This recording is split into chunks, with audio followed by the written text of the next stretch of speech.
स्वादिष्ट किचनमध्ये तुमचं मनपूर्वक स्वागत। साहित्यावरून तुमच्या लक्षात आलं असेलच की आजची रेसिपी काय आहे ते। आज आपण घरगुती पद्धतीने पण जशी बाहेर हॉटेलमध्ये मिळते अगदी तशीच पावभाजी आपण घरी बनवणार आहे। चला तर आता आपण रेसिपीकडे वळूया। पावभाजी करण्यासाठी आपण अर्धा किलो बटाटे, पाव किलो फ्लावर, 100 ग्रॅम शिमला मिरची, 1 कप मटार, 4 मोठे टोमॅटो, अर्धा किलो कांदे आणि आलं लसूण घेतले। चला तर आता आपण ह्या भाज्या उकडायला लावू। कुकरमध्ये आपण खाली वाटाणे आणि फ्लावर, शिमला मिरची ठेवलेली आहे, वर बटाटे ठेवते। झाकण लावून आता आपण याच्या 4 ते 5 शिट्ट्या करून घेऊ।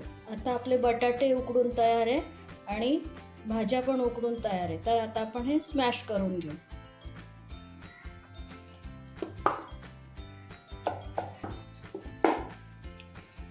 आता बटाटा स्मॅश करून झालेला आहे। आता आपण भाज्या स्मॅश करू। भाज्यांमधलं जास्तीचं पाणी हे निथळून घेतलेलं आहे। हे पाणी आपल्याला परत टाकायचं आहे भाजीमध्ये, त्यामुळे हे राहू द्यायचं, फेकायचं नाही। 5 शिट्ट्या झाल्यावर खूप छान सगळ्या भाज्या व्यवस्थित शिजलेल्या आहेत। स्मॅश पण छान होतात बघा।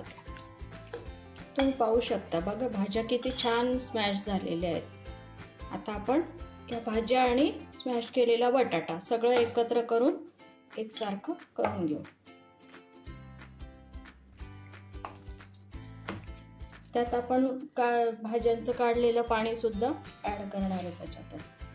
सगळ्या भाज्या व्यवस्थित स्मॅश झालेल्या आहेत आणि एकसारखं झालेलं आहे। आता आपलं हे सगळं बॅटर तयार आहे। आता आपण फोडणीची तयारी करू। 2 टोमॅटो आणि मोठे कांदे हे जाड चिरून घेतलेले, त्यात आपण मिक्सरच्या भांड्यातून बारीक वाटून घेणार आहे।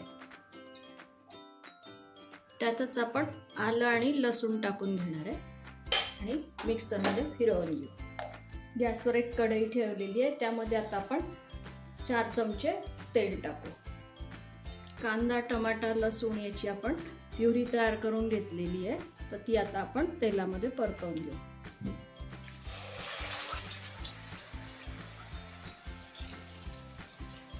प्युरी चांगली परतवून झालेली आहे। आता आपण त्याच्यामध्ये बारीक चिरून घेतलेला कांदा टाकू, बारीक चिरलेला टोमॅटो टाकू। झाकण ठेवून 1-2 मिनिटांसाठी वाफवू देऊ। कांदा टमाटा आता एकदम मऊसूत शिजलेला आहे, छान। अर्धा बीट घेतलं होतं मी या ठिकाणी, उकडून घेतलं आणि स्मॅश करून घेतलेलं आहे। या बीटाच्या मुळे आपल्या भाजीला छान असा लाल रंग येतो। पुन्हा झाकण ठेवून आपण 1-2 मिनिटांसाठी होऊ देऊ परत। आता आपल्याला यात कोरडे मसाले घालायचे। हे लाल बॅडगी मिरचीचं तिखट आहे, रंगासाठी हे टाकायचं आपल्याला। लाल तिखट आहे। पावभाजी मसाला हा मी 1.5 चमचा टाकते, थोडा आपण नंतर वरून टाकणार आहे। तिखट ते आपल्या आवडीनुसार कमी जास्ती करायचं। आपण सगळ्या भाज्या स्मॅश केल्या होत्या त्या टाकून घेऊ।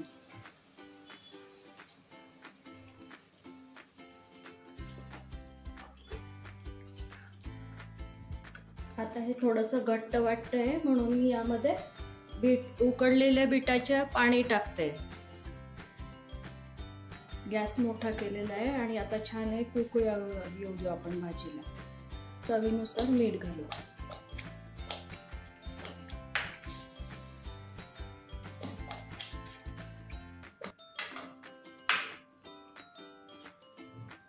एक चमचावर अमूल बटर टाकू। बारीक चिरलेली कोथिंबीर, अर्धा चमचा पावभाजी मसाला वरून घालते मी। तुम्ही तिखट आवडत असेल तर अजून घालू शकता। आणि छान एकसारखं सगळं मिक्स करायचं आणि एक वाफ येऊ देऊ। उकळ आली की बंद करून देऊ। खूप छान सुगंध येतोय भाजीचा। साधारण आपली 1 ते 1.5 किलोच्या आसपास भाजी झालेली आहे। ही 4 जणांसाठी बरोबर सफिशियंट असते। हा व्हिडिओ तुम्ही स्किप न करता पूर्णपणे पहा, म्हणजे ते प्रमाणही चुकणार नाही आणि आपली चव पण बदलणार नाही। त्यामुळे पूर्ण व्हिडिओ स्किप न करता पहा।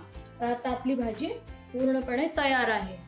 तर आता आपण सर्व करायला घेऊ. स्वादिष्ट किचनची पावभाजी तयार आहे. तर तुम्ही पण नक्की करून पहा आणि मला कमेंटमध्ये कळवा.